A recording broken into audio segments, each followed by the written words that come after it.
నమస్తే, నేను కీర్తి. మీరు చూస్తుంది సుమన్ టీవీ. సుమన్ టీవీ ప్రేక్షకులందరికీ కనుమ పండుగ శుభాకాంక్షలు. నాతో పాటు ప్రముఖ ఆధ్యాత్మికవేత్త అనంతలక్ష్మి అమ్మగారు ఉన్నారు. నమస్తే అమ్మా. నమస్తే అమ్మా. కనుమ పండుగ శుభాకాంక్షలు అందరికీ కూడానమ్మా కనుమ పండుగ శుభాకాంక్షలు.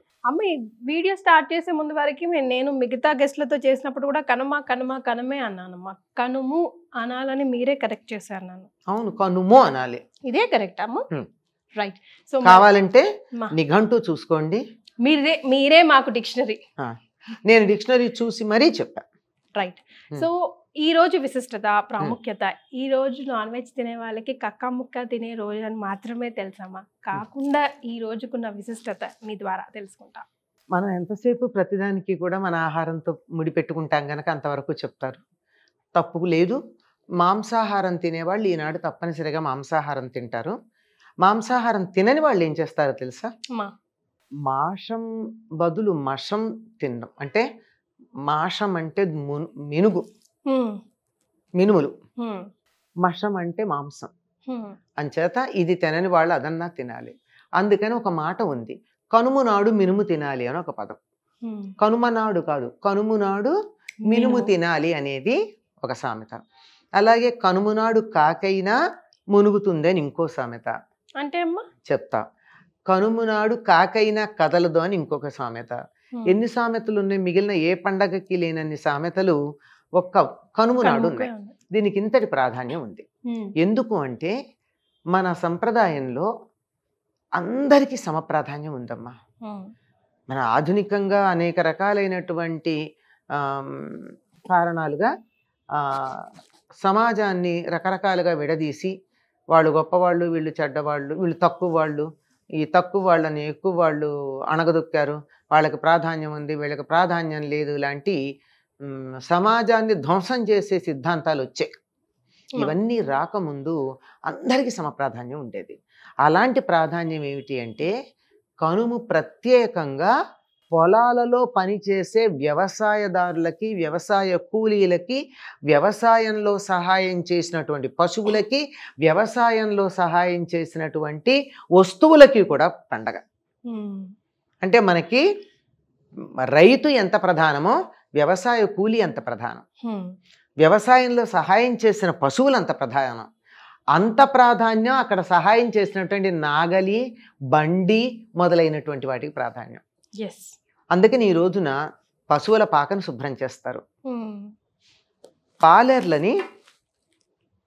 పాలేర్లని పూర్వకాలం పూర్తిగా ఇళ్లల్లో ఉండేవాళ్ళు. ఈ రోజుల్లో లాగా 10 to 5 జాబ్స్ కాదు అవి. పూర్తిగా ఇక్కడే ఉండేవాళ్ళు. రాత్రి ఇంటికి వెళ్ళి పడుకునేవారు, లేకపోతే ఇక్కడే తినేవాళ్ళు, ఇక్కడే సమస్తం ఉండేది. అందుకని పాలేరు కానాడు ఇక్కడే తలంటి పోసుకోమని వేడి నీళ్ళు ఇచ్చి, కుంకుడుకాయలు ఇచ్చి వాడిని తలంటి పోసుకోమని, వీళ్ళందరూ తలంట్లు అయిన తర్వాత సహాయం చేస్తాడుగా, అయ్యాక వాడి కొత్త బట్టలు ఇచ్చి, మాంసాహారం తినేవాళ్ళేమో ఇక్కడే భోజనం తినమంటారు, మాంసాహారం తినని వాళ్ళు మీ ఇంటికి వెళ్ళి తిన్నాయన అంటారు. ఎందుకంటే వీళ్ళ ఇళ్లలో వండుకోరు కదా. ఈ రోజు ప్రత్యేకంగా మాంసాహారం తినడం అలవాటు ఉంటుంది కనుక మా ఇంట్లో తినం గనక నువ్వు మీ ఇంటికి వెళ్ళి తినమని చెప్తారు. ఆ రోజు వాడికి సెలవు. పూర్తిగా పశువులకంతా పండగ, పశు పాలకులకు కూడా పండగ. అంటే మరి పాలేరులు ఉన్న రోజుల్లో మాట చెప్తున్నాను. ఇప్పుడు పాలేరులు అలాంటి పదాలే లేవు అసలు, మనకి లేవు గనక ఇప్పుడు ఎక్కడుందండి అని చెప్పి గట్టిగా అంటే సమాధానం కూడా లేవు గనక. అందుకని ఈ రోజు ప్రత్యేకంగా పశువులకు పండగ. అందుకే పశువుల శాలను శుభ్రం చేయడం, పశువుల్ని కడగడం, వాటి కొమ్ములకు రంగులేయడం, ఆవులు మొదలైనవి అయితే వాటికి పసుపు అవి రాయడం. ఇంకా రంగులేసి ఏం చేస్తుండే వాళ్ళు అంటే, ఆ పసుపు రంగేసిన చెయ్యి ఓ పక్క రంగు, ఎర్ర రంగు వేసిన చెయ్యి అటుపక్క, ఆ గేదెలకి వాటికి ఇటుపక్క చేతులు ఉండేవి అనమాట. ఎర్ర చెయ్యి, పచ్చ చెయ్యి, అలా ముద్రలు. అలా వాళ్ళకి ఇష్టం వచ్చినట్టు, వాళ్ళ ఇష్టం, ఆ ఆవునో గేదెనో వాడి ఇష్టం వచ్చినట్టు అలంకారం చేసుకోవచ్చు. వాడికి ఇంకా ఆట విడుపు ఆ రోజు. ఇంకా అయిన తర్వాత పశువులకు కూడా వినోదం ఉండాలి కదా, వాటికి కూడా ఎడ్ల పందాలు, ఎడ్ల బళ్ళ పందాలు, తర్వాత పొటేళ్ల పందాలు, కోడి పందాలు, ఇవన్నీ కూడా పశువులకు కూడా వినోదాలు, పశువులతో వినోదాలు చక్కగా ఉంటూ ఉండేవి. నాగలి, ఎడ్ల బండి, వాటిని కూడా కడిగి పసుపు అవి రాచి వాటికి హారతులు ఇచ్చేవాళ్ళు. ఇప్పుడు దసరాకి మనం దసరా కూడా ఆయుధ పూజ చేసినప్పుడు ఇచ్చినట్టే దీనికి కూడా ఇస్తారు. కృతజ్ఞతమ్మా. అవి బాగుంటే కదా మన పని జరిగేది. నిజంగా నాగలి బాగుండకపోతే ఎలా దున్నుతాడు? అంతే కదా. ఇప్పుడేం చేస్తున్నారు? నాగళ్ళు లేవు, బళ్ళు లేవు, ట్రాక్టర్లకు చేస్తున్నారు. తప్పనిసరిగా వాటి వల్లే కదా మనం బాగుపడుతున్నాం, సుఖపడుతున్నాం, ఎంత సహాయం చేస్తున్నాయి అవి. అంతేకాకుండా ఈ రోజు ఇంకా ఏం చేస్తారంటే నెలంతా చేస్తారు, ఇప్పుడు బాగా చేస్తారు. ఈ వరి కంకులు తెచ్చి పొలానికి వెళ్ళి వరి ఎట్లా ఉంది, పంట ఎలా ఉందని చూసుకుంటూ తన పొలంలో కావచ్చు, పక్క పొలంలో కావచ్చు తీసుకుంటే ఎవరు ఏమనరు. కంకులు తెచ్చి వాటిని చాలా అందంగా కుచ్చుల్లాగా కట్టి ఇంటి ముందు కడతారు. కడితే పిచ్చుకలు వచ్చి ఒక్కొక్క గింజ తినేడుతూ ఉంటాయి. ఆ పిచ్చుకలు అలా వచ్చి వెళ్ళిన ఇంటికి ఎంతో శుభం అని చెప్తారు. ఇప్పుడు ఎలా కట్టకపోయినా గానీ కనుమ రోజు ఇప్పటికీ కూడా గోదావరి జిల్లాలో అక్కడ కూడా ఇటు కృష్ణా జిల్లాలో కొన్ని ప్రాంతాల్లోనూ కనుమ నాడు గుడికి వెళ్ళి దేవాలయంలో ఈ వరి కంకులు కట్టేస్తారు. అంటే పక్షుల్ని కూడా ప్రకృతి ఉంటేనే కదా, పిచ్చుకలు ఉంటేనే మన పంటలు బాగా పండుతాయి. ఒకప్పుడు చైనా దేశంలో ఒక పిచ్చుక ఎన్ని బస్తాల ధాన్యమో తింటుందని పిచ్చుకలు లేకుండా వేటాడి పిచ్చుకను చంపిన వాళ్ళకి ఇంత డబ్బు అని చెప్పి చాలా జాగ్రత్తగా పిచ్చుకలు లేకుండా చేశారు. 1936 ప్రాంతం ఎప్పుడో, తేదీ గుర్తులేదు కానీ ఒక 5-6 ఏళ్ళు పోయేటప్పుడు పంటలు నాశనమైనాయి. ఏమిటంటే పంటల పురుగులు పురుగు పట్టిపోయినాయి. మరి పురుగులు అది వరకు ఎలా ఉండేదంటే పిచ్చుకలు తినేసేవా పురుగులు, అందువల్ల పంటలు బాగుండేవి. అప్పుడు మళ్ళీ బోల్డు డబ్బిచ్చి కొనుక్కున్నారు పిచ్చుకల్ని. అంచేత పక్షుల్ని ఆదరించటం అన్నది అంత చాలా భయంకరమైన పద్ధతిలో నేర్చుకున్నారు వాళ్ళు. మనకి మన సంప్రదాయం పక్షుల్ని కూడా ఆదరించండరా. మీకు సాయం చేసినటువంటి ఆవుల్ని, గేదెల్ని, గొర్రెల్ని, కోళ్ళని వీటన్నిటిని మర్యాద చేయండి, గౌరవించండి. వాళ్ళ పట్ల కూడా వాటి పట్ల కూడా మర్యాద కలిగి ఉండాలని ఎంత బాగా చెప్పారు మనకి. వాటిని దైవ స్వరూపాలుగా చెప్పడం ఉన్నది.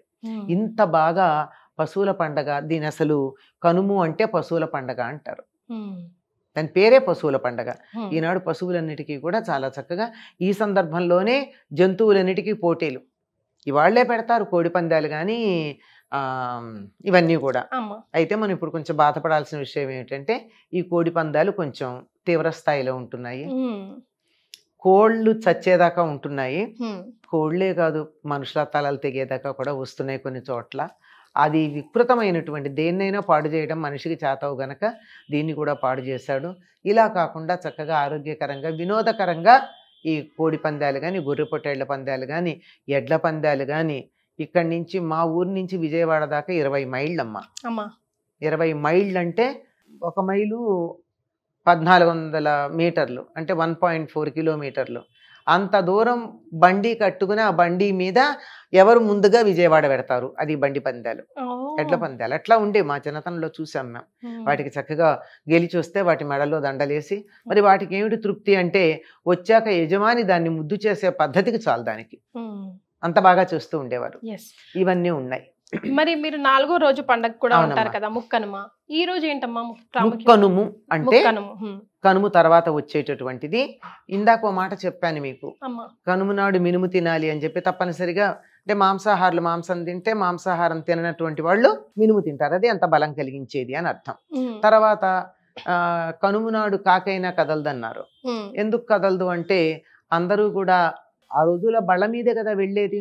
ఉంటే గుర్రాలు వాటికి కూడా ఆ రోజే చేస్తారు. ఇవన్నిటికీ విశ్రాంతి ఇచ్చిన రోజున పొరుగురు ప్రయాణం అంటే ఎట్లా పెడతారమ్మా? వెళ్ళకూడదు కదా. అంచేత విశ్రాంతి, హాలిడే. అంచేత ఇప్పుడు కనుమ నాడు కాకైనా మునుగుతుందన్నారు. కొన్ని సంప్రదాయమైనటువంటి కుటుంబాల వాళ్ళు సంక్రాంతి నాడు పెద్దలకు పెట్టుకుంటే పితృదేవతలకి, మిగిలినటువంటి వాళ్ళందరూ ఈనాడు కనుమ నాడు పెద్దలకు పెట్టుకుంటారు. అందుకని తప్పనిసరిగా అందరూ తలస్నానం చేస్తారు. తలంటి పోసుకోరు.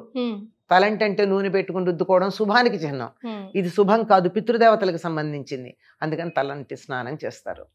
ఎప్పుడైతే ఇవి పని అయిపోతుందో తర్వాత రోజు ముక్కనుమన్నాం. ఇప్పటికీ సంక్రాంతి నాడు ఉత్తరాయణం వచ్చేసింది. ఈ అన్ని శుభకార్యాలు ఏదైనా మొదలు పెట్టుకోవాలంటే మొదలు పెట్టుకోవచ్చు. కనుక ముక్కనుమ నాడు అన్ని రకాల వ్రతాలు మొదలైనటువంటివన్నీ పెట్టుకుంటారు. ఆనాడు కూడా ఒకప్పుడు మా చిన్నతనంలో సెలవు ఉండేది, ముక్కనుమ నాడు కూడా. అంటే వాళ్ళ పని వాళ్ళందరూ రారు, పాలేళ్ళు, ఆవులు, గేదెలు వాటికి కూడా విశ్రాంతే కదా. అవునమ్మా. ముక్కనుమ నాడు మళ్ళీ స్టార్ట్ చేస్తాం, మొదలు పెడతాం అన్నీ. ఆనాడు నుంచి ఈ సావిత్రి గౌరీదేవి నోము అన్నది 16 రోజులు చేసుకుంటారమ్మా. చాలా మంది 16 సంవత్సరాలు చేయాలి. ఇప్పుడు ఎక్కడా మనకి కనపట్టలేదు ఆ వ్రతం గురించి. 16 సంవత్సరాలు చేయాలమ్మా. 16 సంవత్సరాలు చేయాలి. ఈ ముక్కనుమ నాడు మొదలుపెట్టి 16 రోజులు చేస్తారు. ఇందులో ఒక ఐకమత్యం ఉంది. ఊళ్ళో ఎంతమంది చేస్తే అంతమంది ఒకింట్లోనే చేయాలి, అందరిళ్లలో చేసుకోకూడదు. ఎవరింట్లో చేయాలంటే ఎవరు ఎక్కువ సంవత్సరాలు చేస్తుంటే వాళ్ళ ఇంట్లో. ఇప్పుడు ఒక 10 ఏళ్ళు చేసింది అనుకో ఒక ఆవిడ, మిగిలిన వాళ్ళందరూ ఆవిడింట్లో చేయాలి. 15 ఏళ్ళు చేసిన ఆవిడ ఉంటే వాళ్ళ ఇంట్లో చేయాలి. లేదా ఆవిడ ఎవరి దగ్గర చెప్తే అక్కడ. ముందు రోజు వెళ్ళి కుమ్మరి దగ్గరికి వెళ్ళి, ఇక్కడ మళ్ళీ కులం అని వేరే అర్థాలు తీసుకోకండమ్మా, పూర్వకాలం మాట చెప్తున్నాను. అప్పుడు తప్పనిసరిగా గ్రామంలో ఒక కుమ్మరి ఉండేవాడు, ఊళ్ళో వాళ్ళగా కుండల అవసరాలు తీర్చడానికి. అది వృత్తి అంతే, వేరే కులం అని అనుకోవద్దు. అక్కడికి వెళ్ళి అతడికి చక్కగా బట్టలు అవి ఇచ్చి, దక్షిణ ఇచ్చి, తాంబూలం ఇచ్చి, అక్కడి నుంచి అమ్మవారి బొమ్మ తెచ్చుకుంటారు. అంటే ఎంత గౌరవించారు చూడండి. తీసుకొచ్చి ఆ ఇంట్లో పెట్టి 16 రోజులు ఆ ఊళ్ళో వాళ్ళందరూ కలిసి చేస్తారు. ఇది పద్ధతి అమ్మ. ప్రతి చోట కూడా అన్ని వృత్తుల వారికి సమానమైన గౌరవం ఇచ్చేటటువంటి పద్ధతి మన ప్రాచీన సంప్రదాయంలో ఉండేది, తర్వాత కాలంలో పోయింది. అందువల్ల మనం సమాజంలో రకరకాలైనటువంటి సమస్యలు వచ్చాయి. కానీ మరి వెళ్ళి అక్కడికి వెళ్ళి బొమ్మ తెచ్చుకోవడానికి వెళ్ళి కుమ్మరిసారికి దండం పెట్టి, ఆ కుమ్మరికి బట్టలు పెట్టి తాంబూలం ఇచ్చి తెచ్చుకున్నారంటే గౌరవించారా కాదా? డబ్బు తర్వాత మాట, గౌరవం ప్రధానం. ఆ గౌరవం ఇచ్చి తెచ్చుకోవడం ఉంది. ఇలాంటివన్నీ మనకి మన పండగల్లో, వ్రతాల్లో అన్నిట్లో కూడా ఈ సర్వ మానవ సౌభ్రాతృత్వం అనే దానికన్నా మించి సర్వ జీవ సమానత్వం అనేది కనపడుతుంది. ముఖ్యంగా ఈ 3 రోజు పండుగల్లో మనం నేర్చుకోవాల్సింది అదే కదమ్మా. అంతేనా. చాలా సంతోషం అమ్మా. మరొకసారి కనుమ పండుగ శుభాకాంక్షలు. అందరికీ కూడానమ్మా. అందరికీ అంటే మనుషులకే కాదు, జంతువులకి, ప్రకృతికి అన్నిటికీ కూడా క్షేమం ఉండాలి. అవి బాగుంటేనే మనం బాగుంటాం గనక సర్వే జనా కాదు, సర్వే జీవా సుఖినో భవంతు అని అనుకుందాం. చాలా సంతోషం అమ్మా. ధన్యవాదాలు.